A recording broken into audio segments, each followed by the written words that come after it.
రాష్ట్ర సమగ్ర వార్తావాహిని APTV news. APTV న్యూస్కు స్వాగతం. ముందుగా హెడ్లైన్స్. యూనస్తో మోదీ భేటీ, బంగ్లాలో హిందువుల భద్రతపై ప్రస్తావన. ఏపీ సచివాలయంలో అగ్ని ప్రమాదం, పరిశీలించిన CM Chandrababu.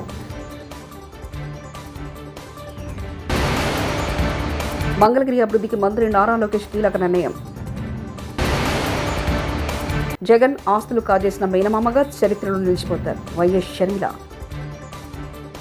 Bangladesh chief adviser Mohammad యూనస్తో భారత ప్రధానమంత్రి నరేంద్ర మోదీ భేటీ అయ్యారు. షేక్ హసీనా పదవీచ్యుతురాలైన ఇండియాలో ఆశ్రయం పొందినప్పటి నుంచి బంగ్లాదేశ్ తాత్కాలిక ప్రధాన సలహాదారులతో ప్రధాని మోదీ భేటీ కావడం ఇదే మొదటిసారి. బ్యాంకాక్లో బీమ్స్టెక్ సదస్సు సందర్భంగా వీరిరువురు సమావేశమయ్యారు. ఇటీవల కాలంలో బీజింగ్కు బంగ్లా చేరువవుతుండడం, బంగ్లాలో మైనార్టీలు ముఖ్యంగా హిందువులపై దాడులు పెరుగుతున్న నేపథ్యంలో ఉభయుల భేటీ ప్రాధాన్యతను సంతరించుకుంది. పార్లమెంటు ముందు ఇండియా కూటమి ఎంపీల నిరసన, వివాదాస్పద వక్ఫ్ బిల్లుకు రాజ్యసభ ఆమోదం తెలిపింది. ఈ నేపథ్యంలో ప్రతిపక్ష ఇండియా కూటమి ఎంపీలు పార్లమెంటు ముందు నిరసనకు దిగారు. ముస్లిం హక్కులు కాలరేసలా ఉన్న వక్ఫ్ బిల్లును ప్రభుత్వం వెంటనే వెనక్కి తీసుకోవాలని డిమాండ్ చేశారు. కాగా ఈ బిల్లును సుప్రీంకోర్టులో సవాల్ చేస్తామని కాంగ్రెస్ సీనియర్ నేత జైరాం రమేష్ తెలిపారు. మన దేశానికి చెందిన 4000 చదరపు కిలోమీటర్ల భూభాగాన్ని చైనా ఆక్రమించిందని కాంగ్రెస్ ఎంపీ రాహుల్ గాంధీ అన్నారు. దీనిపై కేంద్రం సమాధానం ఇవ్వాలని ఆయన డిమాండ్ చేశారు.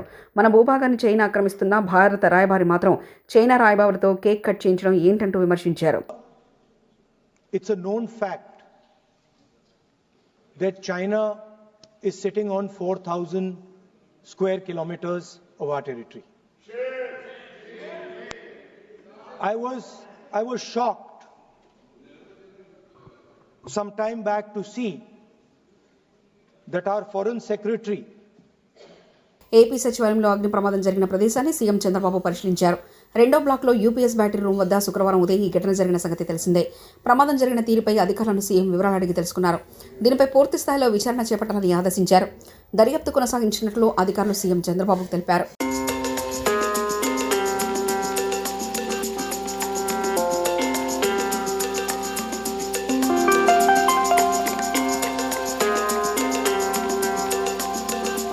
ఏపీ సచివాలయానికి అగ్ని ప్రమాదం జరిగింది. 2వ బ్లాక్లో బ్యాటరీలు ఉంచే ప్రాంతంలో ఈ ఘటన జరిగింది. ప్రమాదాన్ని గుర్తించిన వెంటనే ఎస్పీఎఫ్ సిబ్బంది వెంటనే అగ్నిమాపక సిబ్బందికి సమాచారం ఇచ్చారు. వారు ఘటనా స్థలానికి చేరుకొని మంటలను అదుపులో తీసుకొచ్చారు. ఈ ఘటనపై హోంమంత్రి అనిత ఆరా తీశారు. బ్యాటరీలు ఉండే ప్రదేశంలో ప్రమాదం జరిగినట్లు అధికారులు ఆమెకు వివరించారు. ఘటనపై పూర్తి స్థాయి విచారణకు మంత్రి ఆదేశించారు. బ్యాటరీ యూపీఎస్ రూమ్లో ఫైర్ అలారం లేకపోవడంపై అనిత ఆరా తీశారు. సచివాలయంలోని అన్ని బ్లాకుల్లో ఫైర్ అలారాలను తనిఖీ చేయాలని సూచించారు.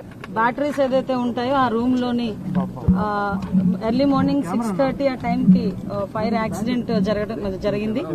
ఆ ఫైర్ ఏదైతే స్మోక్ మా ఎస్పీఎఫ్ డిపార్ట్మెంట్ వాళ్ళు స్మోక్ చూసి ఇమీడియట్ గా వాళ్ళు కొంతమంది ఎస్పీఎఫ్ స్టాఫ్ ఇక్కడికి వచ్చి ఆ ఫైర్ కంట్రోల్ చేయడానికి ప్రయత్నం చేస్తూనే ఇమీడియట్ గా ఫైర్ డిపార్ట్మెంట్ వాళ్ళకి చెప్పడం, వితిన్ 3 minutes ఫైర్ డిపార్ట్మెంట్ వాళ్ళు కూడా ఇక్కడికి రావటం.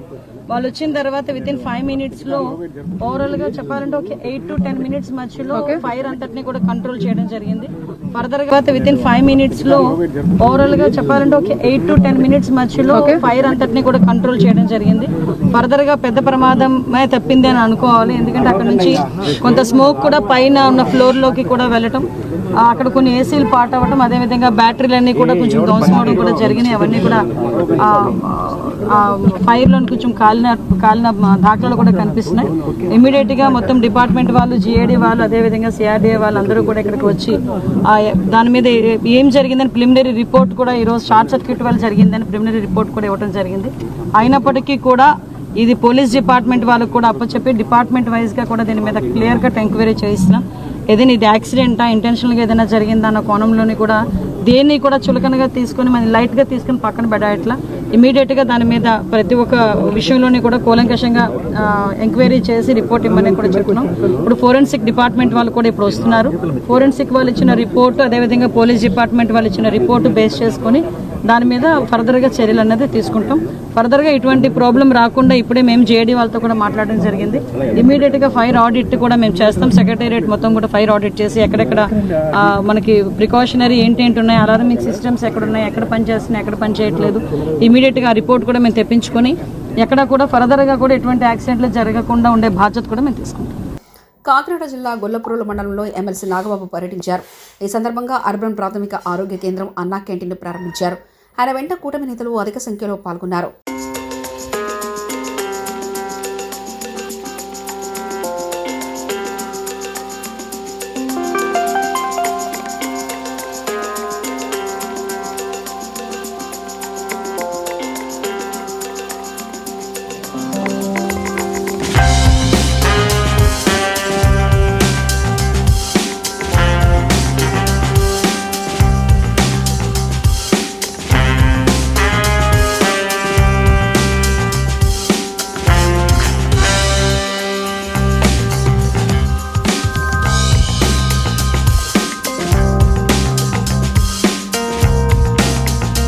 తిరుమల శ్రీవారిని సినీ నటి పూజా హెగ్డే దర్శించుకున్నారు. శుక్రవారం వేకువజామున శ్రీవారి సుప్రభాత సేవలో ఆమె పాల్గొన్నారు. తిరుమల తిరుపతి దేవస్థానాధికారులు ఆమెకు స్వాగతం పలికి దర్శన ఏర్పాట్లు చేశారు. దర్శనానంతరం ఆలయ అధికారులు ఆమెకు తీర్థప్రసాదాలు అందజేశారు.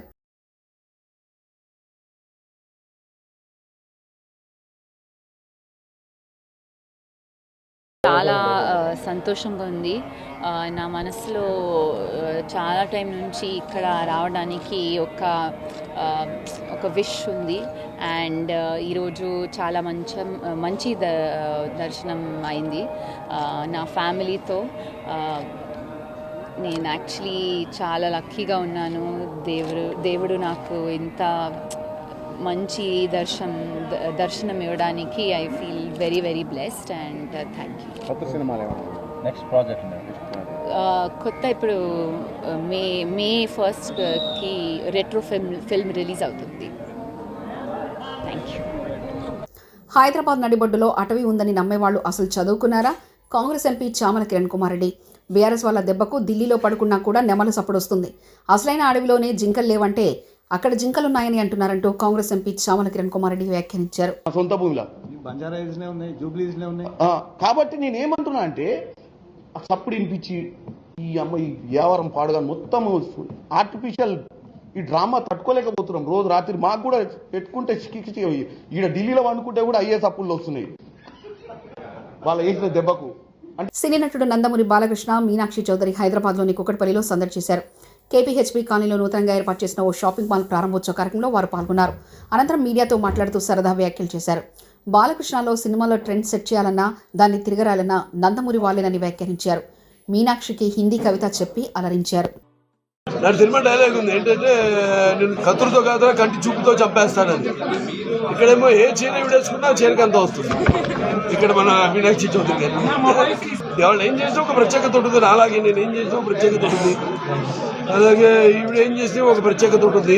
సినిమాకి ఆవిడ పాత్రలు అంటే ఇవాళ యాక్చువల్గా షూటింగ్ ఉండిందంటే నిన్న అయిపోవాల్సింది. హిందీలో ఉంటారు ఈవిడికి అర్థమయ్యేటట్టు. ఈవిడ అంటారు మొత్తానికి.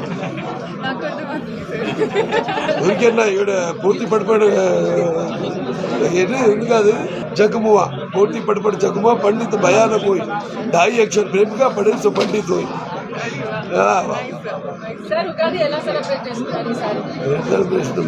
పచ్చడి చేశారు ఇంట్లో అభిమానులు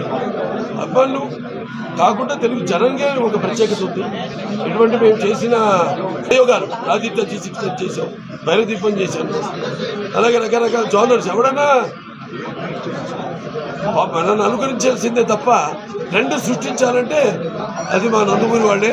చరిత్ర సృష్టించాలని మేమే, దాన్ని తిరిగి రాయాలన్నా మేమే. అమరావతి సరస్వతి పవర్ షెడ్ల ఎంఓయూపై వైకాపా అధ్యక్షుడు జగన్ స్వయంగా సంతకం చేశారని ఏపీ కాంగ్రెస్ అధ్యక్షులు వైఎస్ షర్మిల అన్నారు. ఇప్పటి వరకు ఒక్క ఆస్తి కూడా జగన్ తనకు ఇవ్వలేదని తెలిపారు.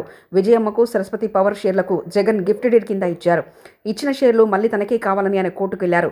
స్వయంగా తల్లిని జగన్ మోసం చేస్తున్నారు. తల్లిపై కేసు వేసిన కుమారుడిగా, మేనల్లుడు మేనకోడలి ఆస్తులు కాజేసిన మేనమామగా ఆయన చరిత్రలో మిగిలిపోతారని షర్మిల వ్యాఖ్యానించారు. ఆంధ్ర రాష్ట్రానికి పోలవరం ప్రాజెక్టు ఒక జాతీయ ప్రాజెక్టుగా చేపట్టడం,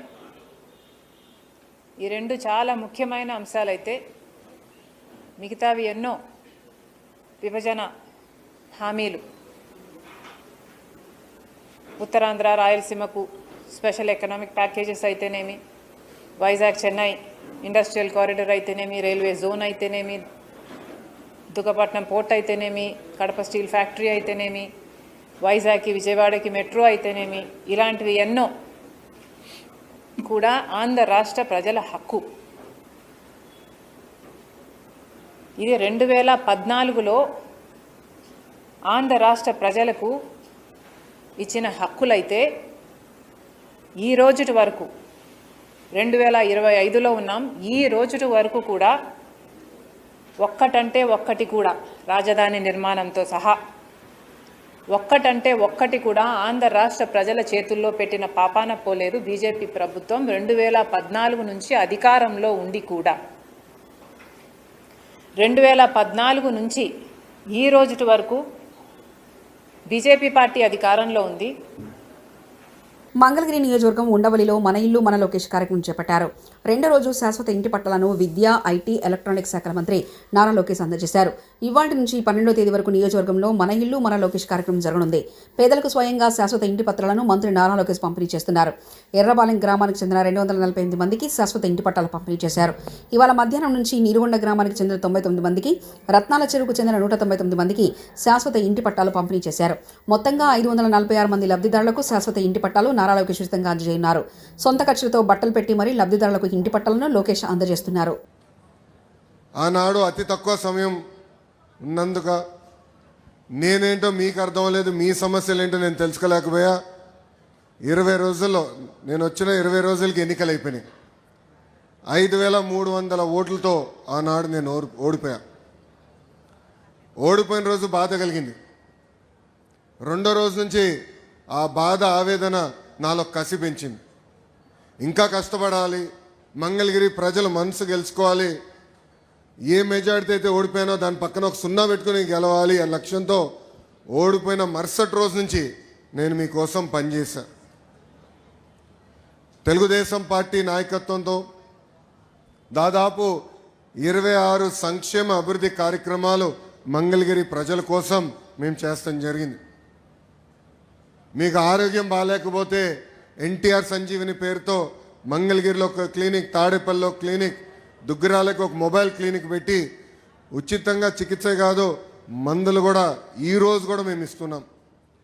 ఎక్కడన్నా నీటి సమస్య ఉంటే వాటర్ ట్యాంకర్లు పెట్టి నీళ్లు తోలాం. పిల్లలకి బాగా చదువుకున్నారు, ఉద్యోగాలు, ఉపాధి కావాలంటే వాళ్ళకి స్కిల్ డెవలప్మెంట్ కూడా ఆనాడు మేము చేశాం. ఇంకా ఇంట్లో పెళ్లి జరిగితే నేను రాలేకపోతే స్వయంగా బట్టలు కూడా పెడతాం జరిగింది. నిరుపేద కుటుంబాలు సొంత కాలుపై నిలబడాలన్న ఆలోచనతో తోపుడు బండ్లు ఇచ్చాం. మహిళలకి ఆర్థిక స్వాతంత్రం రావాలని కుట్టు మెషినే కాదు ట్రైనింగ్ మరి ఇచ్చి కుట్టు మెషిన్ అందజేసి ఈరోజు వాళ్ళ పని కూడా మేము కల్పిస్తున్నాం. కోవిడ్ వస్తే ప్రభుత్వం అని మర్చిపోయింది, కానీ ఆనాడు నేను మర్చిపోలేదు. ఆక్సిజన్ కానీ, మందులు కానీ అమెరికా డాక్టర్ల ద్వారా ఆన్లైన్లో చికిత్స కూడా అందజేశాం. అవసరమైన మందులు ఇచ్చాం. ఇట్లా ముఖ్యమంత్రి చంద్రబాబు మైనార్టీలకు వెన్నుపోటు పడ్డారని మాజీ మంత్రి మెరుగు నాగార్జున అబద్ధాలు, అవాస్తవాలు లేకపోతే చంద్రబాబు రాజకీయం లేదని మండిపడ్డారు. ఏరుదాటక తెప్ప తగలడం చంద్రబాబు అలవాటే అని ఘాటు వ్యాఖ్యలు చేశారు. మాజీ మంత్రి మెరుగు నాగార్జున తాజాగా మీడియాతో మాట్లాడారు. వక్ఫ్ సవరణ బిల్లు విషయంలో వైఎస్ఆర్సీపీపై టీడీపీ తప్పుడు ప్రచారం చేస్తుంది.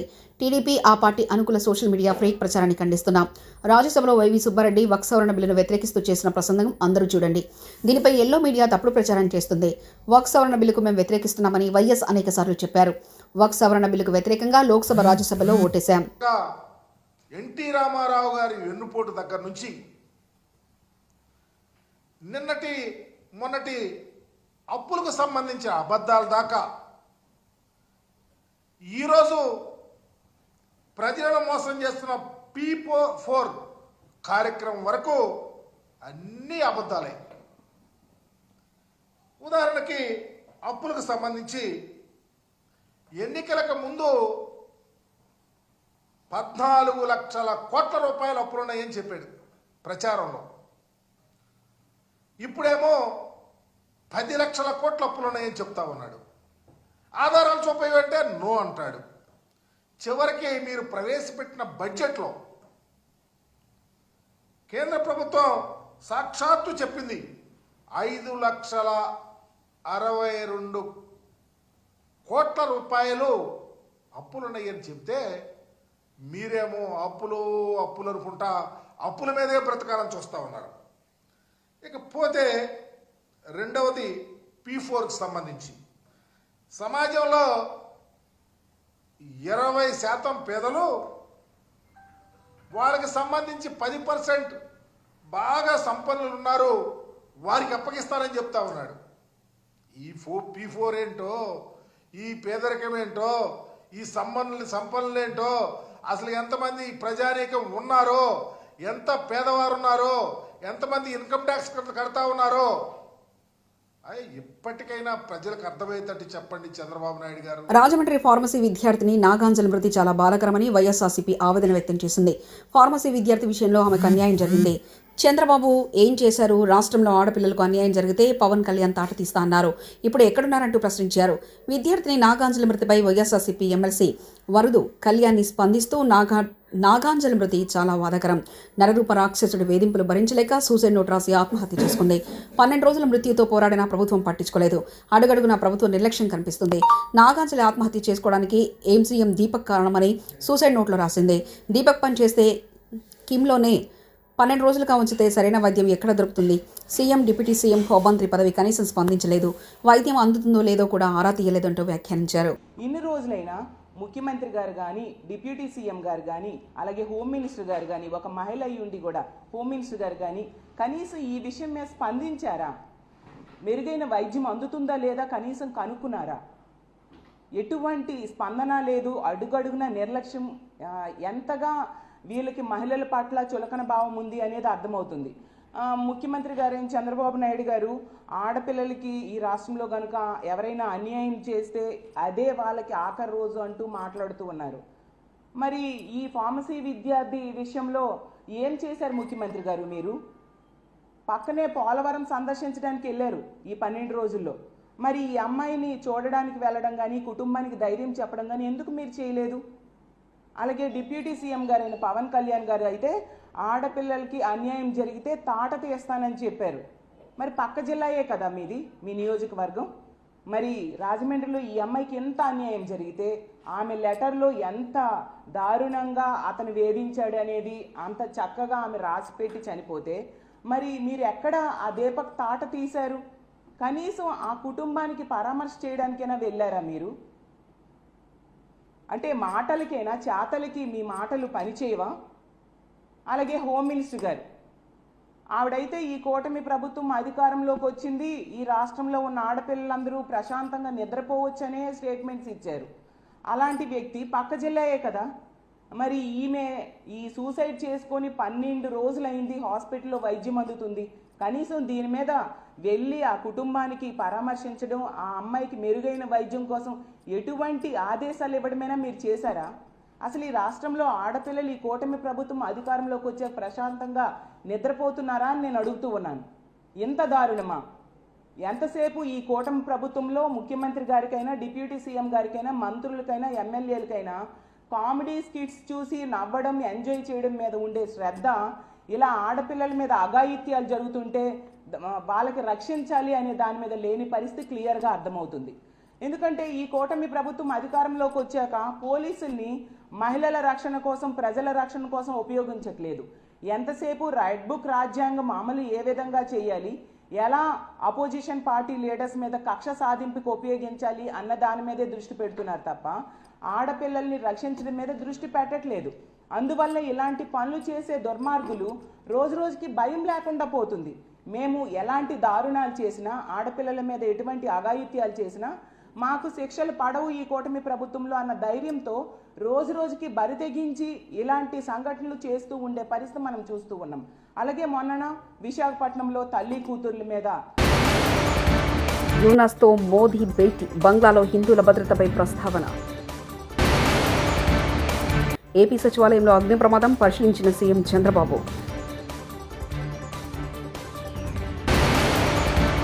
మంగళగిరి అభివృద్ధికి మంత్రి నారా లోకేష్ కీలక నిర్ణయం.